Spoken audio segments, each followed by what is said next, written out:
Platiquita. Muy buenas tardes. Bueno, pues en estos momentos nos encontramos con Xochitl Ramos Magaña. Ella es médico veterinaria zootecnista. Ella es vocal del grupo especialista en el lobo gris. Algo muy importante que hoy, el día de hoy, en la población de Cananea, precisamente se da a conocer en forma, se puede decir, muy espectacular lo que hoy hemos vivido. Yo creo que gran parte de nuestra población, de nuestra región, no lo conoce, pero que el día de hoy hemos visto un programa muy importante que está funcionando y que está siendo impulsado precisamente por el Grupo México, pero que más que nada es rescatando una especie insignia de México, el lobo gris. El lobo gris mexicano, que precisamente algo que a nuestro México nos llama mucho la atención, un animal en peligro de extinción, y que Grupo México rescata a esta especie insignia del país como parte de su compromiso por un desarrollo consentido y la renovación del medio ambiente y el entorno de sus comunidades mineras en México. Parte de ello es nuestra población minera, como lo es Cananea, como lo es Nacozari de García, como lo es Esqueda, y algunas otras minas asentadas en el país, pero que en este lugar precisamente hablar de lobo gris es precisamente de una especie en la cual se encuentra en peligro de extinción, pero que también, algo muy importante, se ha traído una tarea muy especial que conoces a fondo, Xochitl, y que nos has dado ahorita una amplia explicación sobre lo que es el lobo gris, pero me gustaría saber y que la gente supiera el por qué se tiene este programa de recuperación, este programa de hacer que el lobo gris se reproduzca y que crezca su población. Bueno, es una historia un poco larga, pero voy a tratar de resumirles un poco.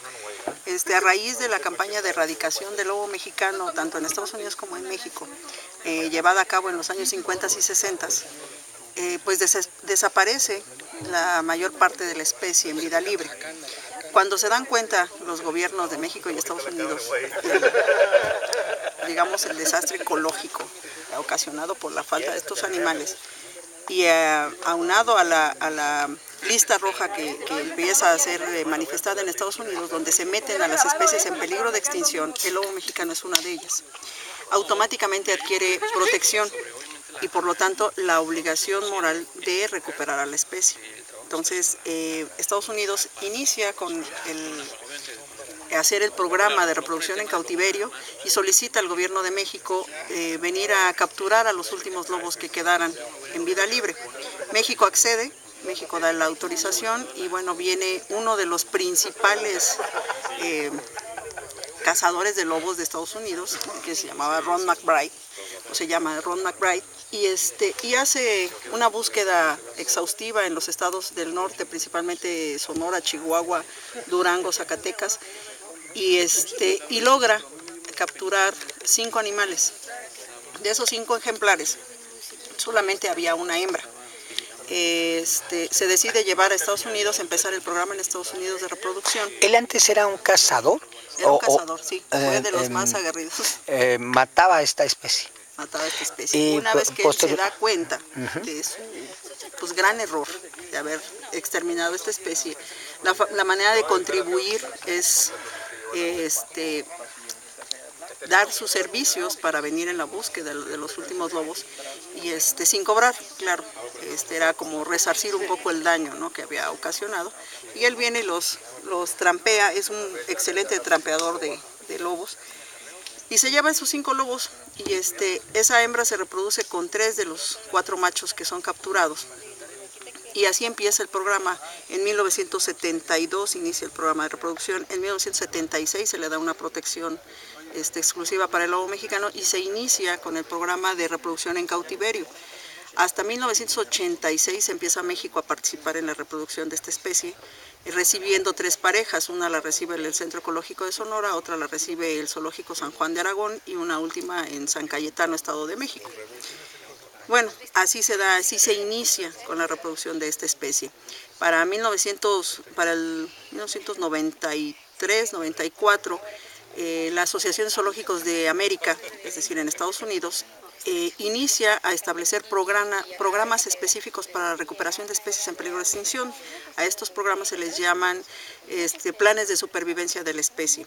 ¿Qué quiere decir esto? Que bueno, son manejados de tal manera que se maneja la parte reproductiva, la parte genética, la parte de alimentación, nutrición, manejo, qué especificaciones se deben de tener para tenerlos en cautiverio, etcétera.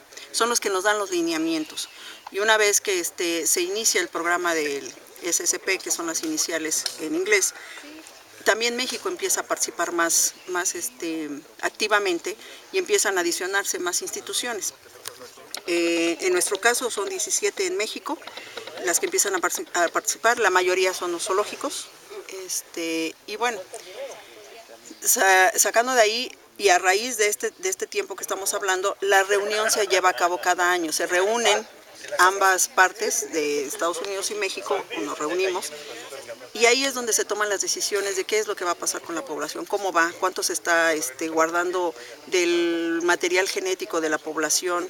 Actualmente estamos conservando el 83%, casi el 85% de la diversidad genética de la especie, que esto es muy bueno para una especie con tan pocos animales fundadores, porque bueno, después hubo la adición de otros 2 linajes que ya existían en cautiverio, y al final da un total de 7 fundadores, solamente Se cuida aquí en este caso, que no se cruce cierta especie para que no haya cambios o una mutación en el tipo de animal. Aquí lo que se trata, siendo que solamente son 7 fundadores, la consanguinidad obviamente se va a dar en un momento dado. ¿Qué se hace? Se lleva un programa, un modelo genético de computadora, en donde hace la simulación, si se cruza el animal, todos los animales tienen un número asignado que se le llama número de Studbook, que es el árbol genealógico de la especie. Entonces, si yo digo, voy a cruzar al macho 390 con la hembra 566, ¿qué resultado me va a dar? ¿Qué consanguinidad van a tener sus hijos? Entonces, el programa corre y dice, bueno, a lo mejor los hijos van a tener una consanguinidad de 0.3, eso ya no es deseable para la especie. Entonces, lo más que se permite es que tengan 0.13, 0.15 máximo de consanguinidad, eso se prefiere, y entonces se trata de que se reproduzcan los animales que menos parentesco tienen entre sí.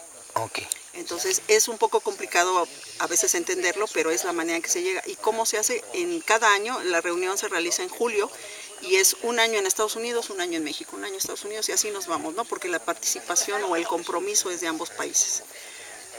Habemos gente de México y habemos gente de Estados Unidos que participan arduamente, que son grupos de especialistas para el manejo de esta especie, y durante estas reuniones se decide quiénes se van a reproducir y en dónde, si se lo queda en donde está el macho, si se queda donde está la hembra, o se va a un lugar nuevo o a otro lugar que no ha reproducido. No todas las instituciones reproducen, por lo que les comentaba hace un rato, no tenemos una capacidad de carga de solamente 300 animales, no podemos sobrepasarnos de eso porque no tendríamos en dónde enviarlos. Hablar de apoyos a los programas estos, hablar de decir, bueno, nace el proyecto, pero ¿quién confía en el proyecto? Yo creo que hay algo muy importante en esto, por lo que representa. Porque a simple vista yo creo que si hay empresas o personas en sí morales que de repente digan, bueno, ¿qué me beneficia a mí, empresa? ¿Qué me beneficia a mí, ciudadano, que exista la reproducción de esta especie? ¿En qué? ¿En qué nos puede beneficiar esto? Pues solamente ¿Y quién confía, más que nada? ¿Quién confía? Pues yo creo que todos los que participamos. ¿Quién confía? Todos los que tenemos ese compromiso de salvar una especie que nosotros fuimos los causantes de su desaparición. No hay una garantía tampoco, claro, es estar trabajando contracorriente, ¿no? Es contra el tiempo y contracorriente, porque es una especie que pues no es tan carismática como otros carnívoros, y pues es una especie que no todo el mundo quiere ver de regreso en su hábitat natural. Pero independientemente de esto, la única satisfacción que tienen las instituciones participantes es participar en el logro de salvar a la especie. No hay algo tangente, claro, los lobos son propiedad del gobierno de México, todos los lobos son propiedad del gobierno de México. Las instituciones solo participan en la reproducción, en el mantenimiento, en tener a los viejitos, por ejemplo, los que se hacen viejitos y salen del programa reproductivo, pues tienen que tener un lugar digno para terminar sus días, ¿no? Entonces también los zoológicos tienen un papel importante en esto, la difusión de lo que es salvar a esta especie. Eso es lo que se llevan de gratificante, ¿no? No hay un beneficio económico, no hay tampoco un dinero exclusivo para salvar a la especie por parte de los gobiernos. Realmente se buscan fondos, participación de empresas privadas para que ayuden en el movimiento de los animales, en la alimentación, por ejemplo, de los que se rehabilitan para salir a vida libre, porque tienen que llevar un proceso de rehabilitación, porque los animales que son nacidos en cautiverio, obviamente lo que pierden es la habilidad de sobrevivir en vida libre. Entonces lo que hay que hacer es reeducarlos para que adquieran de nuevo esa habilidad para poder sobrevivir en vida libre. Doctora, ¿y en qué momento nace este proyecto exclusivo aquí en Cananea a través de Grupo México? Bueno, ¿cuándo y por qué aquí? ¿Por qué esa elección de la empresa? Grupo México empieza a participar a partir del 2007 con el apoyo en el Centro Ecológico de Sonora, que es el zoológico que empezó a mantener lobos desde el principio del programa en México. Empieza a apoyarlos en todo lo que es la manutención, en cosas que se necesitaban para el bienestar y salud de la especie. Y después, pues ya platicándoles cómo estaba este programa, cómo funciona y todo, empezó a interesarse en si ellos podían tener un encierro especial para los lobos, alejado del público, que fuera exclusivo, que más grande, porque obviamente cuentan con las instalaciones. Y pues yo les decía como a todos los que invitamos, ¿no? Claro, cualquiera puede, siempre y cuando se sienta con ese compromiso de realmente participar, porque obviamente no va a tener ninguna retribución ni económica ni de otra índole más que participar en el programa. Y pues bueno, son costos, ¿no? Cada institución absorbe esos costos. Y pues ellos decían que se podía, habían manejado varios lugares, yo visité este lugar y para mí, por ejemplo, se me hace un lugar excelente, está muy bonito, está muy alejado, no es público, no tiene ningún costo para nadie, entonces realmente se me hizo genial el lugar.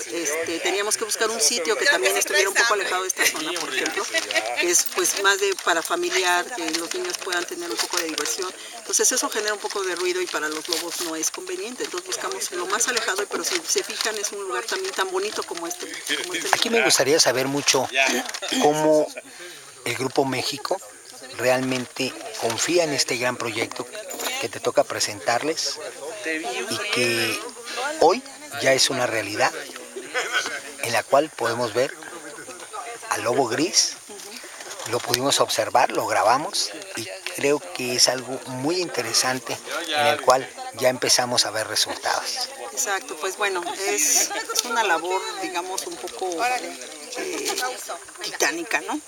Tratar de hacerles la pasión que yo siento, de transmitirla, que es pues un animal que necesita de nuestra ayuda, es un animal que pues ha sido vapuleado por todo el mundo, no solamente nuestra especie ha sufrido lo que está sufriendo, sino en todo el mundo, todas las subespecies del lobo gris están en las mismas condiciones que aquí y a veces en otras pues peores y algunas ya están extintas y ya no hubo nadie que les echara la mano, ¿no? Entonces es eso y la participación de pues tratarlo de regresar a vida libre, etcétera. Les gustó el programa, les gustó lo que vieron. Por ejemplo, estos animales que vieron ahorita son los que nacieron el año pasado en el centro ecológico. Entonces les gustó participar en esa parte reproductiva, ¿no? De ver cómo salieran por primera vez de la madriguera. Fueron 9 cachorros que nacieron, una de las camadas más grandes que México ha tenido.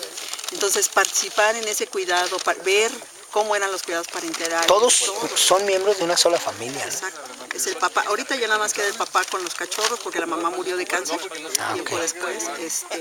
Y bueno, es algo excepcional, ¿no? Lo que ellos... ¿Entre familia no se reproducen? No, eso es algo muy interesante del comportamiento de los lobos, ¿no? Existen solamente los alfa, los que son los dominantes, por decir, que es la pareja reproductora.